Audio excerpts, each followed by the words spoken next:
Brian, and I'm a researcher. I'm a PhD student in Trinity College, Dublin.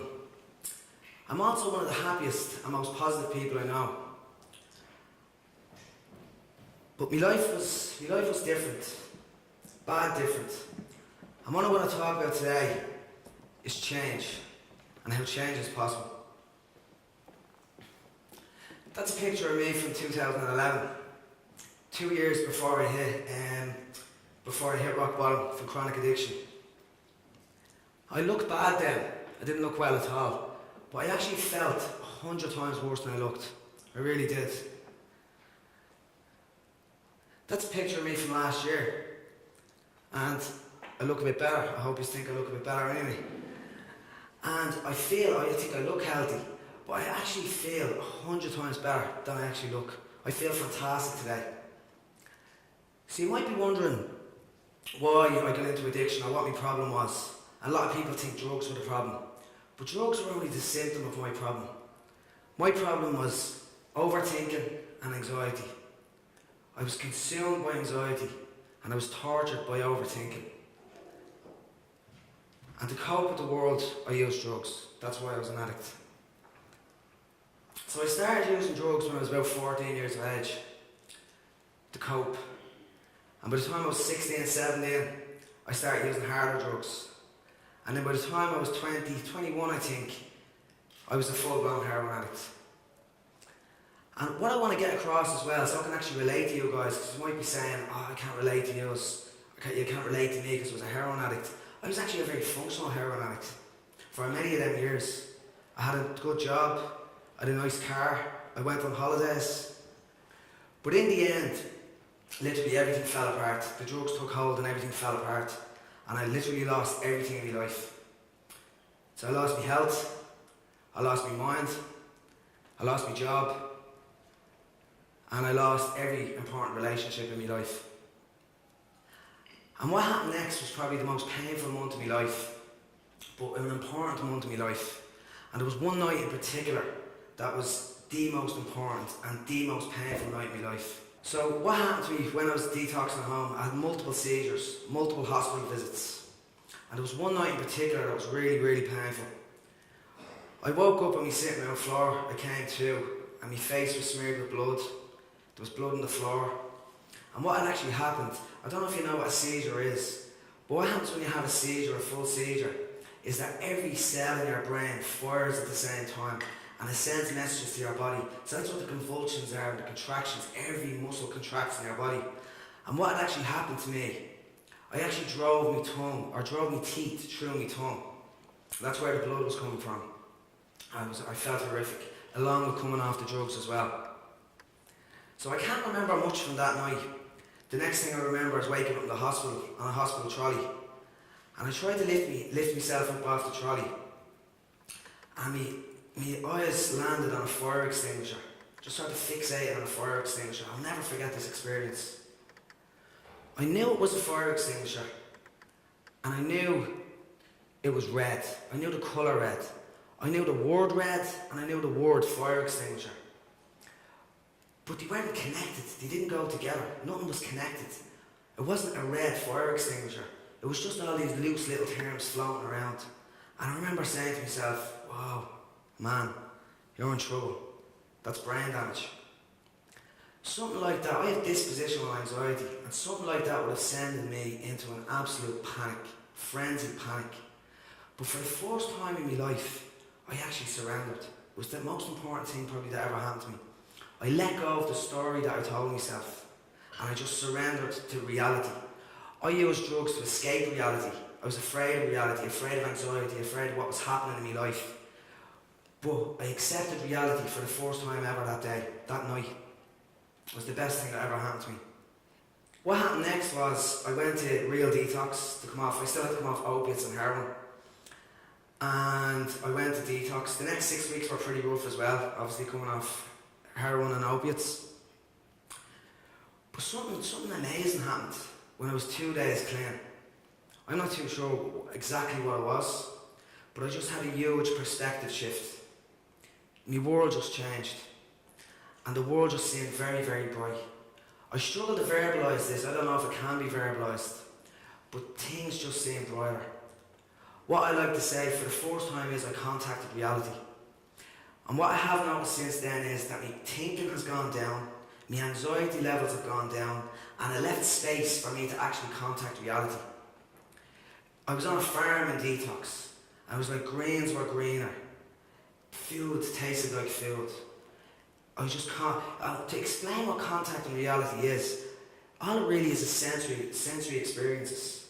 If you took that match there right now, and I flicked that match, I'd hear the strike, I'd hear the wood crackling, I'd see the orange flame, I'd smell the sulphur. That's what I mean by contacting reality, getting out of your head and into reality.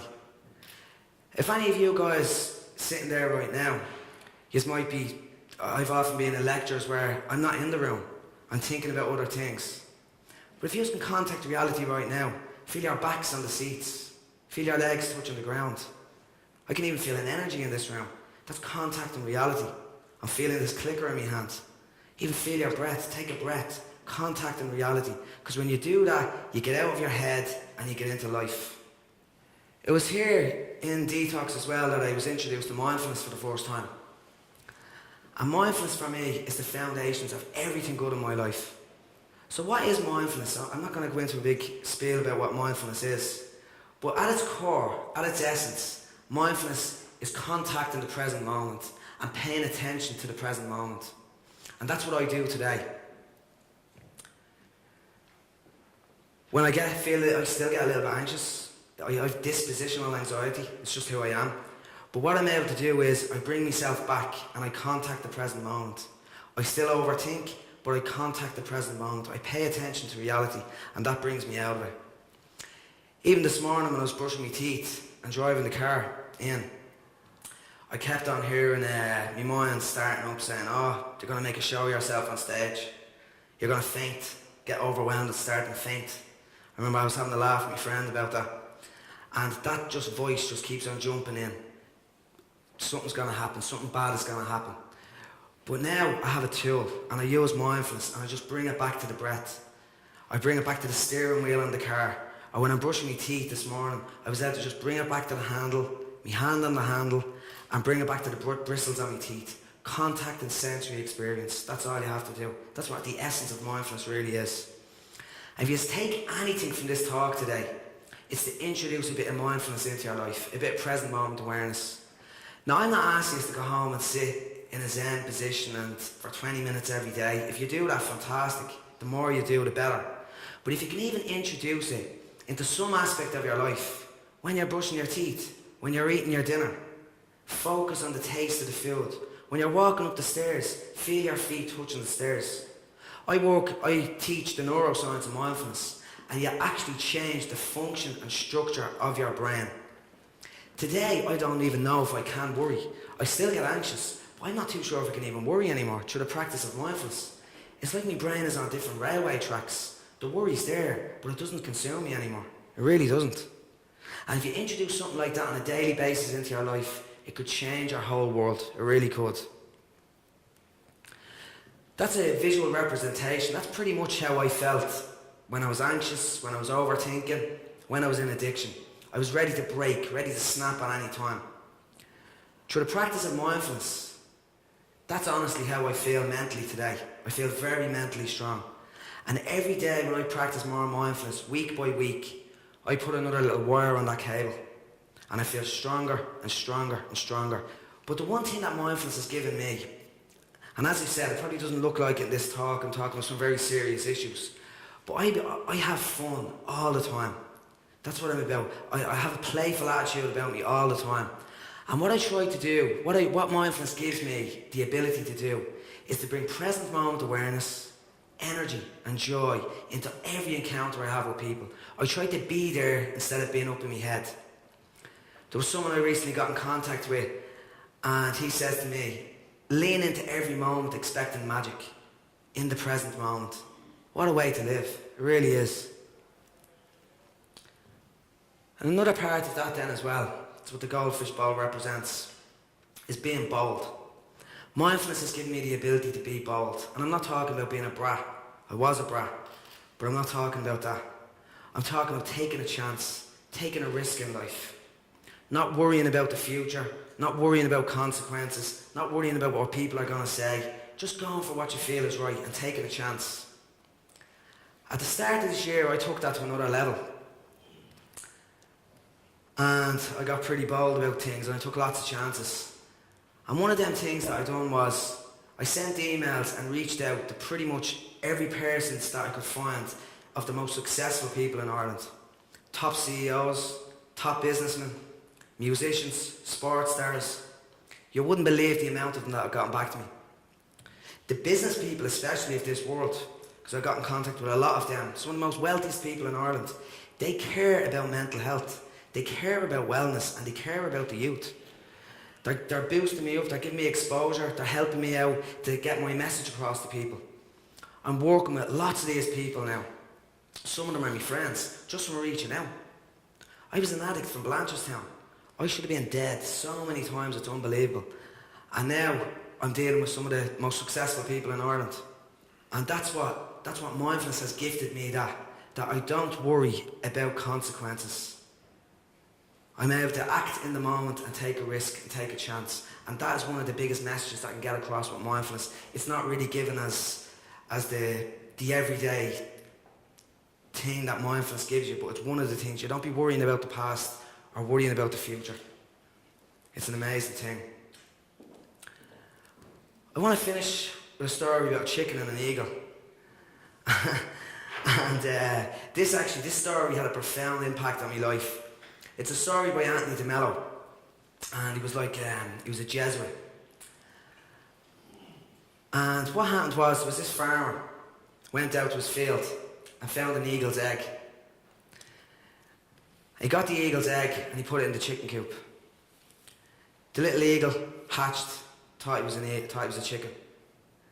He clucked like a chicken, acted like a chicken, done chicken stuff. So the years went by. The little eagle still thought he was a chicken. And then one day, he looked up at the sky. There was a golden eagle flying across. And he's like, wow, what's that? And his brothers and sisters say to him, that's the majestic eagle, the king of the skies. But we're just lowly chickens. That's all we'll ever be. So the little eagle died, lived out his years, and died thinking he was a chicken. It's a tragic story. What Anthony de Mello was trying to say is that many people today were eagles living like chickens. We're consumed by our minds, consumed by anxiety, consumed by fear. But what he's saying is we all have amazing potential if we contact reality. You do have a choice. Anyone can be an eagle if you get into the present moment and contact reality. William James says it well. Compared to what we ought to be, we are only half awake. Change is possible. That's my message here today. Thank you.